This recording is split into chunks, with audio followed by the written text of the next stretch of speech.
Muito bem, pessoal. Meu nome é professor Rodrigo Jimenez e vou estar falando para vocês um pouquinho sobre o filo porífera, que é um filo do reino animal, o filo mais simples, vamos dizer assim, encontrado dentro do reino animal. Esse filo recebe esse nome porque são portadores de poros, como vou mostrar para vocês agora adiante. As características dos poríferos. Quais são as principais características do filo porífera? Eles são todos aquáticos, quase 99% deles são animais marinhos, possuem o corpo cheio de poros, que daí que dá o nome deles, poríferos. Poro é poro e feros significa portador. E uma outra característica do filo porífera é a sua alta capacidade de regeneração. Ou seja, cada pedacinho de um porífero que eu cortar ou que eu quebrar pode regenerar uma nova esponja. Eles são chamados de animais invertebrados porque não possuem vértebras, são acelomados porque não possuem celoma, são assimétricos ou radiais porque não possuem uma forma com simetria, certo? Eles não têm uma forma concreta, ele é assimétrico, sem uma forma comum. Eles são todos animais filtradores. A digestão eles vão realizar todas dentro da célula, então é uma digestão intracelular. Eles não vão possuir tecidos verdadeiros. Como assim eles não possuem tecidos verdadeiros? Eles possuem um aglomerado de células formando o corpo dos poríferos. Tem porífero, esponja de até 1 metro de altura, porém ela vai possuir aí no máximo um pouquinho mais de 5 tipos celulares só, então não vai possuir tecidos verdadeiros. Consequentemente, não vão possuir órgãos verdadeiros também, tá? São representados, como eu já disse, pelas esponjas. Aqui tá algumas fotos de algumas esponjas, de alguns poríferos. Aí acima uma colônia de esponjas e abaixo aí uma esponja baú. Vocês podem ver aí o tamanho dela. Vocês podem ver que tem um mergulhador dentro, dentro sentado sobre essa esponja. Então ela é muito grande, certo? Porém, ela não vai possuir tecido verdadeiro, consequentemente não possui também órgãos verdadeiros, tá? Aqui estão as células que vão formar o corpo do porífero, de cada esponja do filo porífero. São essas células. A primeira é o pinacosto. Qual a função dos pinacostos? O pinacosto vai revestir toda a esponja, certo? Então a função dos pinacostos é revestimento externo. Também vai ter os porócitos. Os porócitos recebem esse nome porque são células que possuem um tubo que atravessa o citoplasma de um lado a outro, formando um poro, tá? E é por causa dessas células e por causa desses poros que elas recebem o nome de poríferos, tá? Então, é através dos porócitos que a água vai adentrar através do corpo desse animal, levando consigo os gases e os alimentos, nutrientes necessários para a vida desse animal. Tem aqui então a terceira célula, os coanócitos. Elas fazem um revestimento interno do porífero. Essa célula recebe esse nome de coanócito porque elas fazem um processo de coar a água, ou seja, de filtrar a água, de retirar da água os nutrientes necessários para esse animal sobreviver. Então, os coanócitos têm um grande papel dentro do organismo dos poríferos, porque ele vai tirar os nutrientes do meio líquido e absorver esses nutrientes. E a partir daí vai começar o processo digestivo, que vai ser totalmente dentro das células do porífero. Tá? Porífero tem digestão totalmente intracelular. Porífero nunca faz digestão extracelular, certo? Então depois que o alimento entra lá pelo poro junto com a água, vai passar pelo coanócito, vai ser filtrado, vai começar a digestão ali dentro do próprio coanócito, vai ser feita a digestão e vai ser retirado os nutrientes. Esses nutrientes vão ser passados para uma quarta célula aí, chamada no caso de amebócito, Essa célula recebe esse nome porque tem um formato de uma ameba, ela é uma célula ameboide, amórfica, tá? E ela tem a função principal de transportar os nutrientes para as demais células do organismo. Além disso, o amebócito é uma célula totipotente. O que vem a ser uma célula totipotente? É uma célula que tem a capacidade de regenerar qualquer parte do organismo, ou seja, da esponja. Se um pinacócito lá na epiderme da esponja morrer, um amebócito vai ir lá e vai se transformar em um pinacócito. Se um porócito morrer, um amebócito vai lá e vai se transformar, e assim sucessivamente, certo? Então ele vai transportar nutrientes, vai regenerar partes, células mortas da esponja, e além dele ser também responsável pela um dos processos de reprodução das esponjas, certo? Alguns amebócitos se diferenciam em um tipo de espermatozoide, em um tipo de esponja. Outro amebócito se diferencia em um tipo de óvulo. E aí o espermatozoide é lançado através da abertura superior da esponja, chamado diósculo, vai nadar, vai adentrar por um poro de uma outra esponja e vai achar lá dentro do corpo o óvulo e vai fazer a fecundação. Então vai participar também do processo reprodutivo desse animal, além de também participar do processo de defesa desse animal. Quando uma bactéria, um vírus adentra o corpo desse animal, esses amebócitos vão lá, vão fazer a fagocitose e vão digerir esses invasores, e assim participando da defesa do corpo dos poríferos. Aí eu vou encontrar aqui uma espícula. A espícula, no caso, não é uma célula, mas é como se fossem agulhas formadas de calcário, de sílica, que vão fazer a sustentação do corpo de algumas esponjas, certo? Aqui está uma estrutura de uma esponja.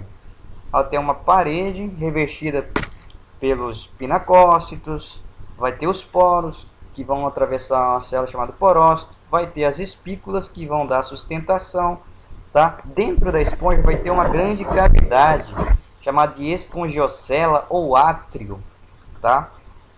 E essa espongiocela ou átrio é totalmente revestida por qual célula?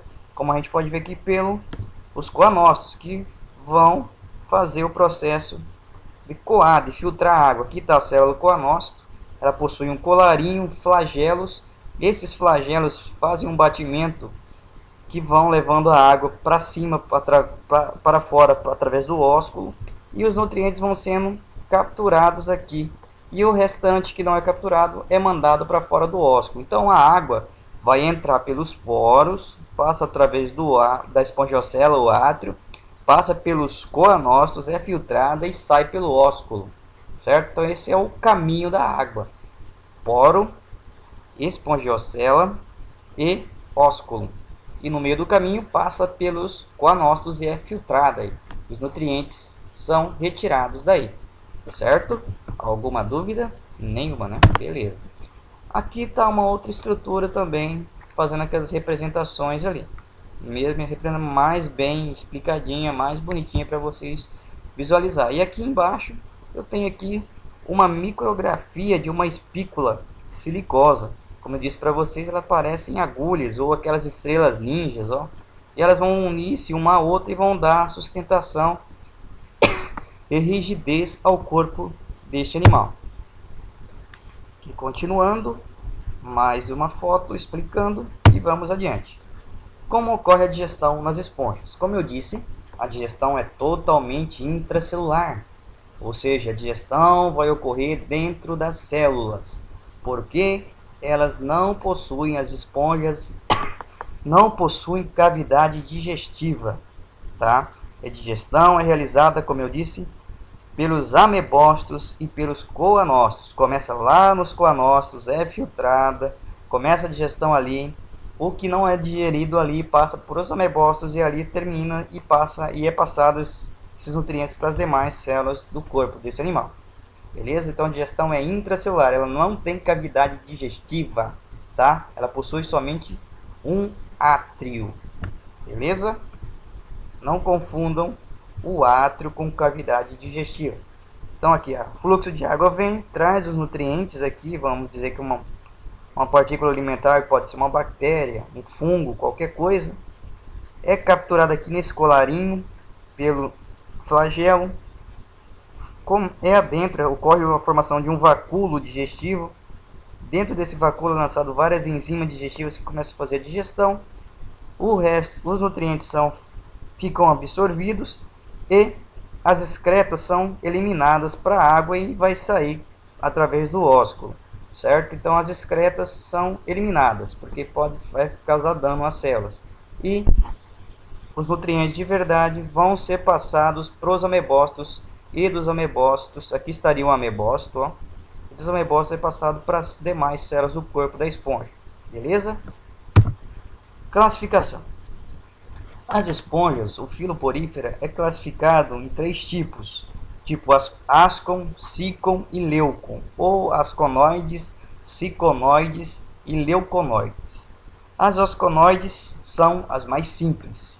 As siconoides são mais um pouquinho complexas do que as asconoides. As siconoides possuem paredes pregueadas, ou seja, formadas por canais, por alguns túbulos e alguns canais e algumas, vamos dizer assim, algumas salas repletas de coanócitos. Porém, poucas salas, tá? Porque os leuconoides vão possuir uma grande quantidade de canais, muito mais complexo, muito mais maior do que os siconoides.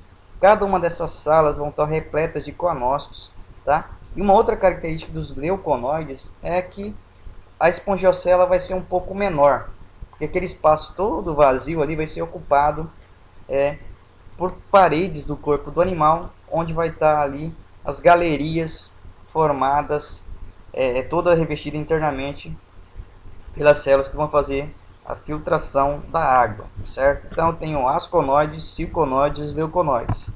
Aqui está o exemplo.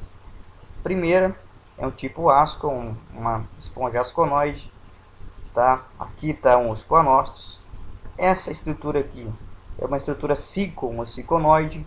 Como vocês podem ver, ela tem algumas pregas, alguns pregueamentos internos no átrio. Então vai aumentar com isso, com esses pregueamentos, o que? A superfície de contato com o ambiente. Então vai aumentar aqui a eficiência de filtração de nutrientes da água. Consequentemente, ela vai ter um pouquinho maior o seu tamanho do que as asco.